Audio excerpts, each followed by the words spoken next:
It's September 1997. At the Dunbar armored facility in Los Angeles, stacks of millions are sitting idle, ready to be transported. Little did anyone know that the facility was about to be the victim of one of the largest and most meticulous heists in the US. But how did it happen? The facility was in an area where street crime was common, and it was prepared for such incidents with barbed wires all around it and a 24-hour surveillance system. However, it was no big deal for Alan Pace III. This is the rare case when an inside job led to the largest cash robbery in US history.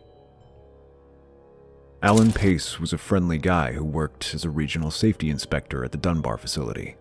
He was known for carrying out pranks on his colleagues and was determined to do his job, showcasing himself as the perfect guy to gain everyone's trust. But all this was to hide his true intentions: sack the Dunbar facility. For this sole reason, Alan had been gaining everyone's trust and was doing one of the most important jobs anyone could get at a place that isn't a bank, but the place that supplies the banks, to keep the cash in the vault safe. But the irony that the one charged with safeguarding it would be the one to steal it tells us much more about trusting people in today's world. But Alan's job was more than just to keep the cash safe. He was responsible for keeping the whole facility safe by checking every security measure. Part of his job was to even check for blind spots in the security cameras. For this, Alan used to observe how long the rotating cameras would stay on a specific field of view.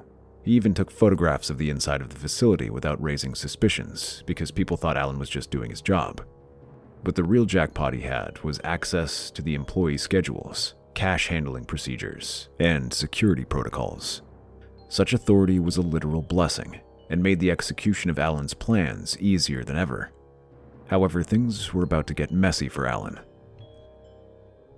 While trying to pull a prank, as he does, Alan was fired after being accused of tampering with one of the U-Haul vehicles after he removed its headlights and was ordered to return the keys the very next day. For months now, Alan, along with his childhood friends, Eugene Hill, Eric Boyd, Freddie McCreary Jr., Terry Brown, and Thomas Johnson, were planning the perfect hit on one of the most secure facilities to change the history of heists in America. That key was the only way to enter the facility unnoticed, making Alan's whole plan dependent on it. But with him fired, all plans had been compromised, and they only had the night of the 12th of September.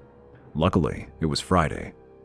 Alan was aware that the stacks of cash were about to be transported to the ATMs throughout the city. The heist heavily relied on Alan's employment with the facility that granted him access to restricted areas. It was now or never. September 13th, 1997. Alan Pace and his crew are at a Long Beach house party. From there, these individuals slip out one by one unnoticed and initiate the execution of one of America's greatest heists. The plan? 2 of the 6 people would get in a different car that they would park a few blocks away from the facility, and from there they would get into a U-Haul truck Eugene had rented.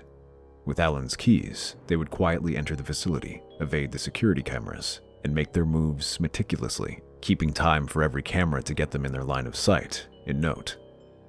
Since it would be midnight, Alan knew there would only be a couple of guards and a handful of employees. To evade the guards and get them by surprise, the meticulous insider knew when they would go on their breaks, while all the employees were preparing the money for the upcoming transportation. And so it happened. The crew took off to the facility. The adrenaline of pulling something so big and risky is indescribable, but one thing was sure: their months-long planning would not have been in vain. They entered the facility unnoticed in the rented U-Haul truck and went for the first objective: find the guards, because if they noticed the crew, they would sound the alarm. But with sheer focus, Alan had observed their daily routine, and the crew waited for the guards to come one by one. So it happened. The crew caught the guards by surprise and made them hostages by duct taping their arms and ankles. They took the keys to the vault from one of the guards, and with this, the way to their fortune was clear and closer than ever. But one obstacle was still there. The 18-inch thick metal door separates the cash from Alan, but luck was on their side. Since the money needed to be transported that morning, the vault door was kept open for ease of use. Once the crew takes the employees as hostages, they go straight into the vault. The crew cut the ordinary locks and started to take the cash out. The money in the vault was sorted according to the number on their route. And Alan had memorized which routes used large denominations and non-sequential bills. He had his crew avoid the stacks of new cash with sequential serial numbers and grab the $20 stacks of bills that were meant to be transported to automatic teller machines around the city. As they filled the bags of cash onto the metal docks, they called Eugene to get the rented U-Haul truck to the loading dock. But while reversing the truck into the loading dock, Eugene hit the truck, causing one of its taillights to fall off. The remaining crew wheeled the money there and loaded up the truck. Now, with the money loaded, Alan only has two final tasks before leaving the facility once and for all. First, to steal the security tapes from the recording system in the security control room, and second, to run to a locked closet elsewhere in the facility to steal the backup security tapes out of the recording equipment that is in the locked cabinet. On their way out, the crew smashed the cameras to make it look like the robbers didn't get caught because they destroyed the surveillance. With this, Alan and his crew pulled off one of the most daring and groundbreaking heists in the history of the US, without a single gunshot being fired. The crew went to one of their houses, changing back into their party clothes, and went back to the house party in Long Beach and played it cool like they had never left the party. That party was the best cover-up one can have while committing such a thing. Within 2 hours of being outside Long Beach, they had achieved what they dreamt of. At this point, what normally thieves do is to be impatient and go on spending sprees. But Alan made sure they didn't make this mistake. This made them smarter than most. Alan gave each member $100,000 that they would use for quiet, discreet spending, while the rest of the cash would have to wait until the heat got off. The rest of the cash was packed into garbage bags and had been moved into a self-storage facility for safekeeping. Alan and all the others were about to enjoy their lives. While the crew had cleaned the vault and taken approximately $18.9 million with them, police tried their best to find any clue that could make up a trail that could be traced directly to the robbers. However, the crew was ultra careful and left no clues behind. The only piece of evidence that the authorities found was a broken taillight, but it only indicated that a U-Haul truck was used and no evidence could link it to the perpetrators. With no fingerprints or video evidence, the authorities were at a dead end. But seeing how meticulously the heist was planned, they had to come to one conclusion. It was an inside job. Someone with keen knowledge of the operations of the Dunbar armor facility had to be involved, especially since the robbers knew of the backup security tapes' existence and stole those too. Seeing such meticulous planning, a task force of around 15 investigators was formed under the codename Operation Dunbar. To confirm their suspicion and narrow down the list of suspects familiar with the facility's operation, authorities interviewed employees, hoping someone would know something. During the interview, one common question was asked to every employee. Which employee do you think could have committed this crime? Surprisingly, almost all of the answers pointed toward Alan Pace. But his record was clean, and he wasn't the one who rented the truck, making him innocent in the eyes of the law. Regardless, the authorities kept an eye on Alan, hoping he would make a blunder that could eventually give them a reason to nab him. But Alan was living a peaceful life at his mother's house and remained out of suspicion by avoiding making any flashy purchases. It turns out Alan didn't even have a bank account, which makes the trail on his financial records go cold, and the authorities had no reason to keep Alan on their notary list. Fast forward to 6 months since Alan and the crew had earned their fortune. Every once in a while, the mastermind would cautiously parcel out the money to his crew. He had planned to invest his share in rental properties and retire to live off his investments. The perpetrators slowly began to buy flashy purchases for themselves that included cars and properties, and that too in cash. They even used straw buyers to buy at least 10 homes during public auctions, which were then rented out to families. But where they thought it was going smoothly, they had made a huge blunder unknowingly. As the spending went on, the robbers realized that they had accidentally stolen several bags of new money that had sequential serial numbers. This money could easily link them to the crime if someone with knowledge of banknotes would get their hands on that money. Alan decided to get rid of that money because it was better to destroy a major piece of evidence instead of try to keep it hidden for the rest of your life. He told the crew and persuaded them to destroy that pile of cash. Hearing how big of a loophole this was, everyone agreed, and some of the crew members went to one of their homes, which had a fireplace. They tried to burn the money in it, but US money is made somewhat anti-flammable, making burning a stack of cash much harder and time-consuming.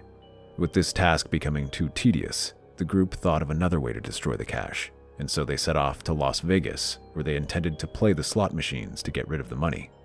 Unfortunately, luck wasn't on their side in this task too.